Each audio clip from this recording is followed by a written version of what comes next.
Hello again, Commander Shepard. I owe you a debt of gratitude. With my former partners dead, this syndicate is now mine. I could not have done it without you. Those men deserve to die. Now, are we gonna have a problem? Not if I can help it, Commander. I hope you can see that I am by far a lesser evil than those men.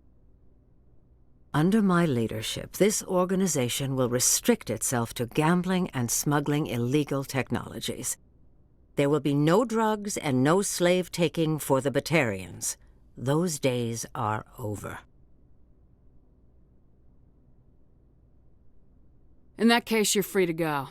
But if I find you in any slavery operations, I will not hesitate to cut you out. You won't. This organization can be quite profitable without trafficking in slaves or drugs. Here's your payment. I'm certain that you'll find it more than adequate. Now, if you'll excuse me, my men become nervous in the presence of law enforcement agents. Goodbye, Shepard.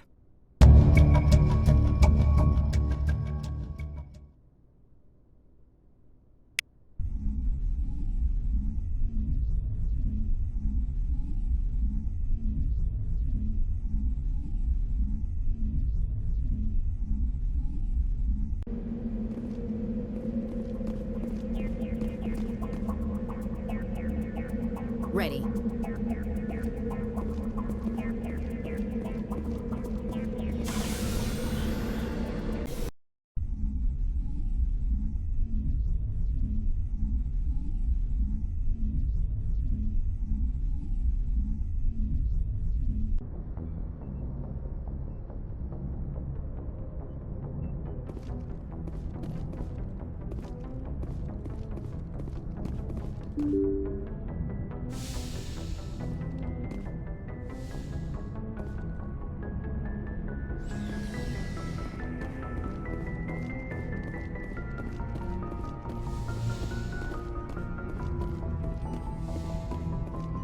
Yes, Commander? Is there something you need? How well do you know the Lieutenant? I'd never worked with him before this mission. But he has an impressive service record, over a dozen special commendations. Tends to keep to himself, though. Maybe because of the headaches. It's not easy being an L2. What does that have to do with it? Well, most biotics now use the L3 implants. Lieutenant Alenko was wired with the old L2 configuration. Sometimes there are complications. What kind of complications? Severe mental disabilities, insanity, crippling physical pain. There's a long list of horrific side effects. Kaiden's lucky. He just gets migraines. I should go. Goodbye, Commander.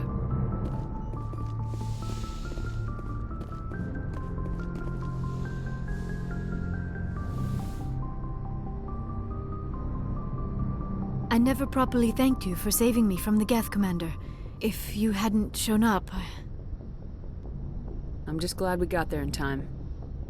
So am I. I know you took a chance bringing me aboard this ship. I have seen the way your crew looks at me. They do not trust me. But I am not like Benezia. I will do whatever I can to help you stop Saren. I promise. Don't worry, Liara. I trust you. I know you won't let me down. It means a lot to hear you say that, Commander. Thank you. Tell me about yourself, Liara. Me?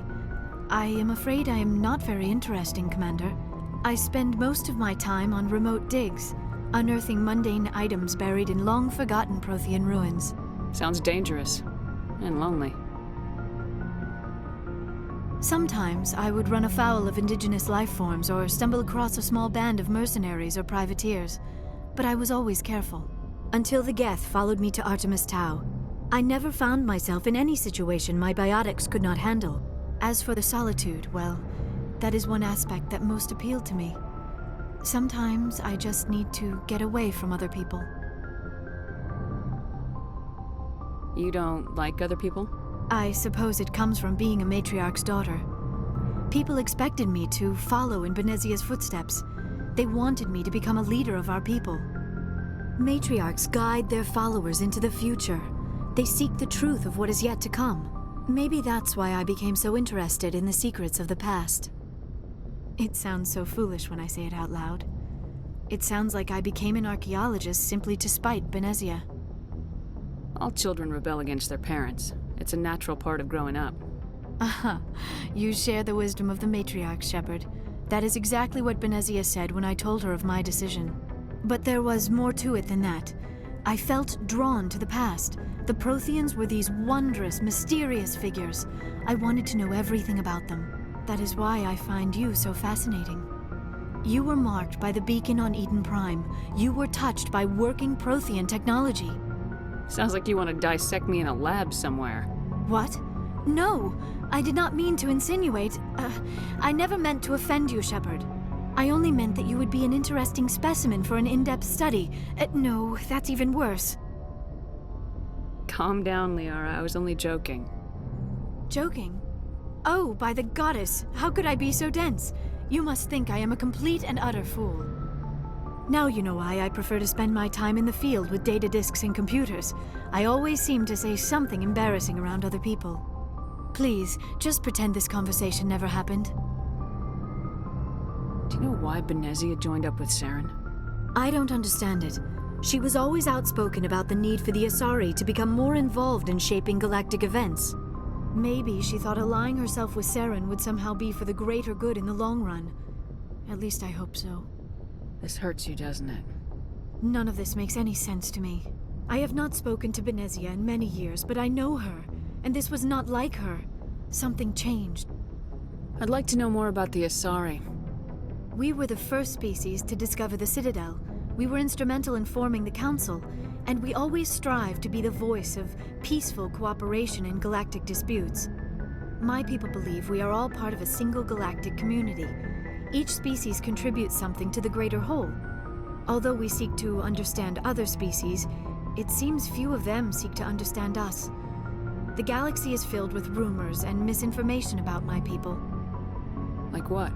Most of the inaccuracies are centered around our mating rituals. My species is monogendered. Male and female have no real meaning for us. We still require a partner to reproduce. This second parent, however, may be of any species and any gender. I don't understand. Your species can mate with anyone? Mating is not quite the proper term, not as you understand it. Physical contact may or may not be involved, but it is not an essential element of the union. The true connection is mental. Our physiology allows us to meld with other beings. We can touch the very depths of their minds. We explore the genetic memory of their species. We share the most basic elements of their individual and racial identities. We then pass these traits on to our daughters. It is how we learn to grow as a species and how we develop a greater understanding of other races. What happens to your partner after the union? Every relationship is different. Some unions are a single encounter with both parents parting ways afterwards. Others can be more long-term.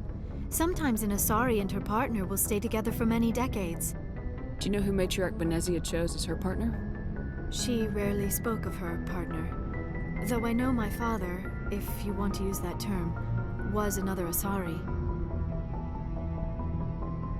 I thought you always needed another species to serve as one of the parents. Think about it, Shepard. If we were not able to mate with our own species, we would have died out long before we ever mastered spaceflight and left our homeworld. Union with our own kind is no longer common, not for the purposes of reproduction. Most Asari believe it weakens our species.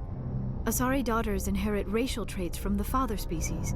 If both parents are Asari, then nothing has been gained, or so conventional wisdom would hold.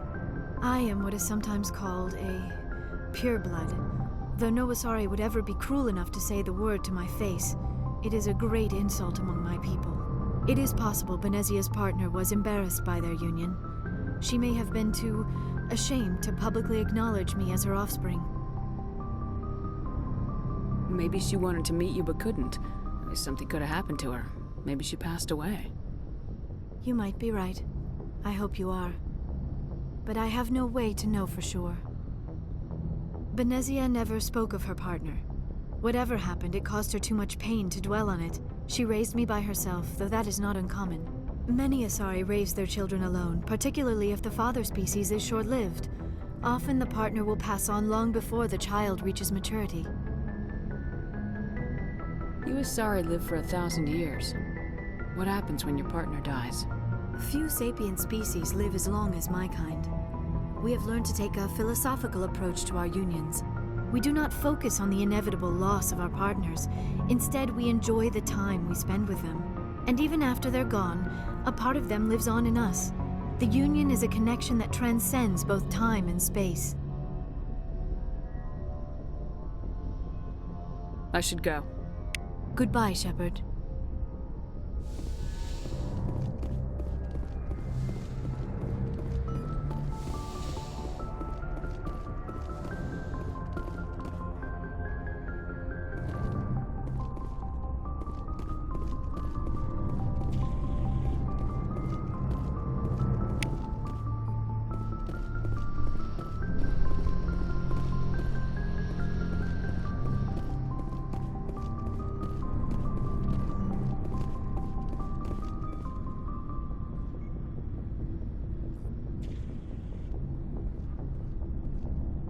Commander, do you have a minute?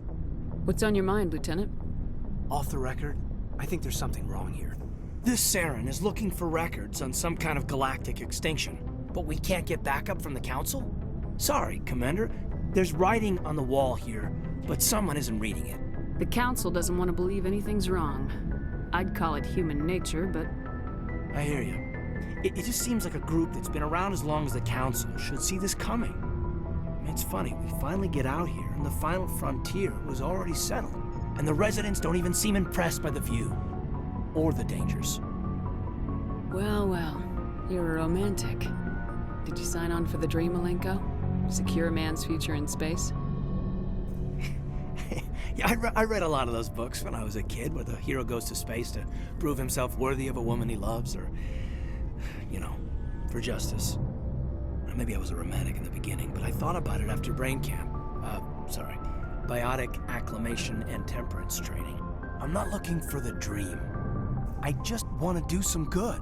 See what's out here. Sorry if I got too informal. Protocol wasn't a big focus back in Bot. Tell me about it. Biotic acclimation and temperance didn't last past the airlock. To the kids they hauled in, it was brain camp. Sorry, hauled in is unkind. We were encouraged to commit to an evaluation of our abilities so an understanding of biotics could be compiled. There are worse results of accidental exposure to element 0 in the womb. Beats the brain tumors some kids grew up with. I heard all about that. How companies would arrange accidents to expose people to element 0. There was never any proof of that. It's not what happened in my case, anyway. My mother was downwind of a transport crash. It was before there were human biotics, a little after the discovery of the Martian ruins. It only gets iffy around 63 when Kinetics was running out of first-gen subjects. Until then, they'd relied on accidentals. A bunch of guys in suits show up at your door after school, and next thing you know, you're out on Jump Zero. Jump Zero's a long way from home. What was it like? The grand gateway to humanity looks a lot better in the vids. Anyway, this was supposed to be a casual debrief, not a bull session about stuff that happened years ago.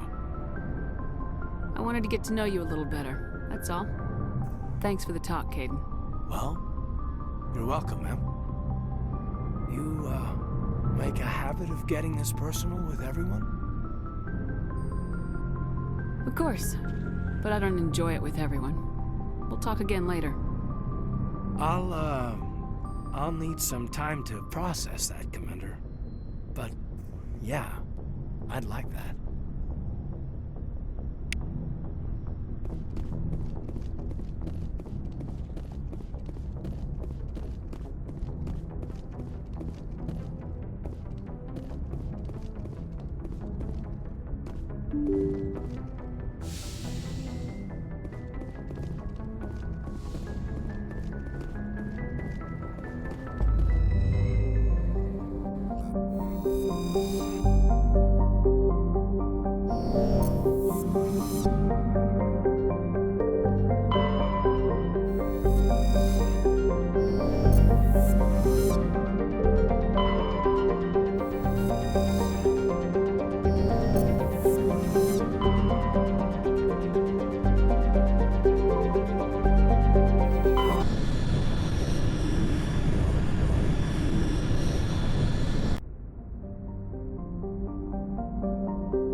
clear.